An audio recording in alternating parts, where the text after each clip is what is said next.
नमस्कार. श्री स्वामी समर्थ. मंडळी, हिंदू धर्मात तुळस ही खूप पवित्र रोप मानलं जातं. असं म्हणतात, माता लक्ष्मीच्या स्वरूपात पूजले जाणारे तुळशीचे रोप ज्या घरात असते त्या घरामध्ये धनधान्याची कमतरता होत नाही, तिथे सुख शांती राहते. वास्तुशास्त्रात देखील मान्यता आहे की हे रोप घरात ठेवल्याने सर्व लोकांना याचे अनेक प्रकारचे लाभ होतात. तेच तुळशीच्या रोपाची काळजी घेतली नाही तर याचे हानिकारक परिणाम देखील होतात, अशी मान्यता आहे. जो मनुष्य नियमित तुळशीची पूजा करतो त्याच्या घरामध्ये नेहमी देवी लक्ष्मीचा वास राहतो. तसेच शास्त्रानुसार तुळशीचे रोप हे भविष्यात होणाऱ्या घटनांचे संकेत देखील देते. तुळस ही चांगला वाईट वेळ येण्याचे संकेत आपल्याला आधीच देत असते, जी मनुष्याला भविष्यात होणाऱ्या घटनांविषयी सूचित करते. तर या व्हिडिओमध्ये आपण बघूयात की तुळशीचे रोप चांगल्या व वाईट वेळ येण्याआधी कोणते संकेत आपल्याला देते. पण त्याआधी माता लक्ष्मीचा आशीर्वाद तुमच्यावर राहावा असं वाटत असेल तर कमेंटमध्ये लिहा, जय श्री माता लक्ष्मी. तसेच व्हिडिओला लाईक करून सबस्क्राईब नक्की करा.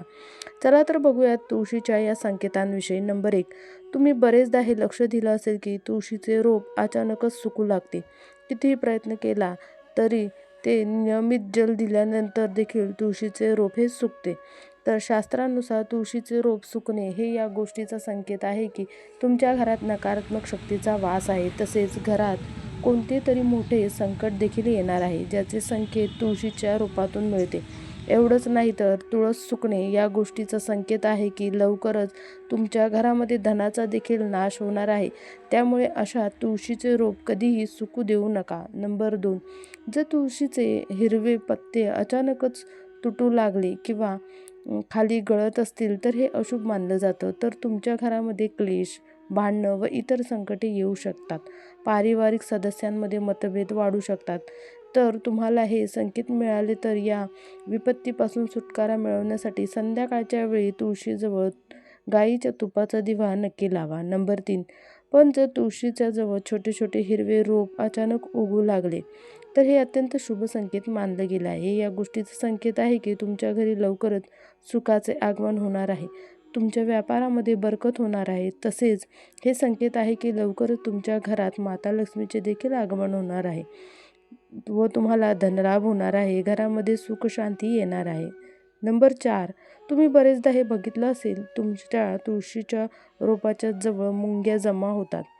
तुम्ही कितीही काळजी घ्या तरी हे मुंग्या, किडे, कीटक, छोटे छोटे जीव हे आपले घर बनवतात. पण हे शास्त्रानुसार अशुभ मानलं गेलं आहे.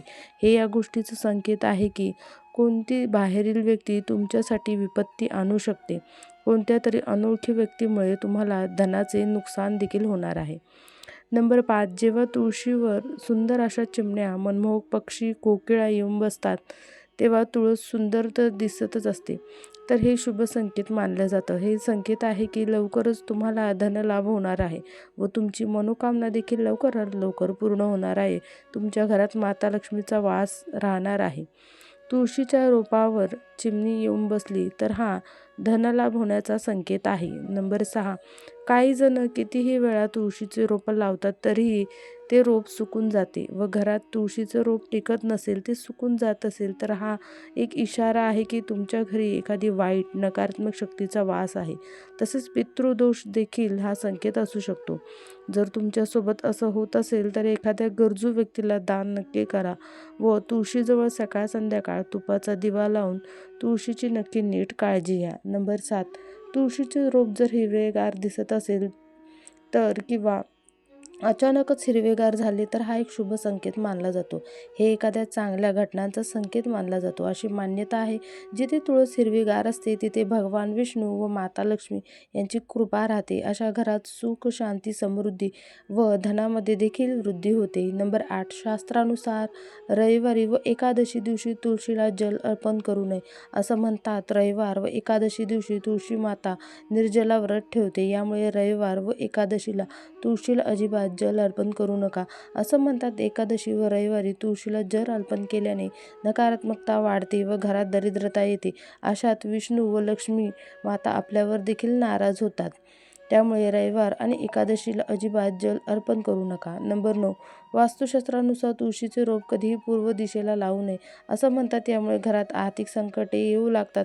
तुळशीचे रोप हे नेहमी उत्तर किंवा उत्तर पूर्व दिशेला लावावे. नंबर 10, ज्योतिषशास्त्रानुसार तुळशीचा संबंध हा बुध ग्रहाशी आहे, जे की हिरवळ, दुर्वा, रोप, झाडं याचे प्रतिनिधित्व करते. असे म्हणतात, बुध ग्रहामुळेच तुळशीच्या रोपावर फुलं म्हणजेच मंजिरी येतात. वास्तूमध्ये देखील तुळशीचे रोप हे अगदी महत्त्वपूर्ण मानले गेले आहे, जे घरामध्ये पॉझिटिव्ह एनर्जी म्हणजे पॉझिटिव्ह ऊर्जा आणते. नंबर 11, जर तुमच्या घरात तुळशीच्या रोपाची पाने अचानकच पिवळी पडत असतील, सुकून जात असतील, तर हे अशुभ संकेत मानलं गेलं आहे. याचा अर्थ असा काय आहे की येणाऱ्या काळात तुमच्या परिवारामध्ये काही मोठे संकट येणार आहे किंवा कोणती तरी गंभीर रूपाने आजारी पडणार आहे. अशा वेळी ही पिवळी पाने ही पाण्यामध्ये प्रवाहित करा. या अवस्थेत घरात पूजा पाठात मन लावा. तुम्ही घरी रामायण पाठ किंवा महामृत्युंजय जप करू शकता. असं केल्यामुळे तुमचा बुध ग्रह सुधारतो व परिस्थिती देखील चांगली होऊ लागते. नंबर 12, तुळशीच्या मंजिरी सुकायला लागल्या की लगेचच त्या काढून टाका. असं म्हणतात, तुळशीच्या मंजिरी सुकल्यानंतर त्या काढल्या नाही तर त्या रोपावर बोज वाढत जातो. तसेच घराच्या मुख्य व्यक्तीवर यामुळे कर्जाचा बोज वाढतो.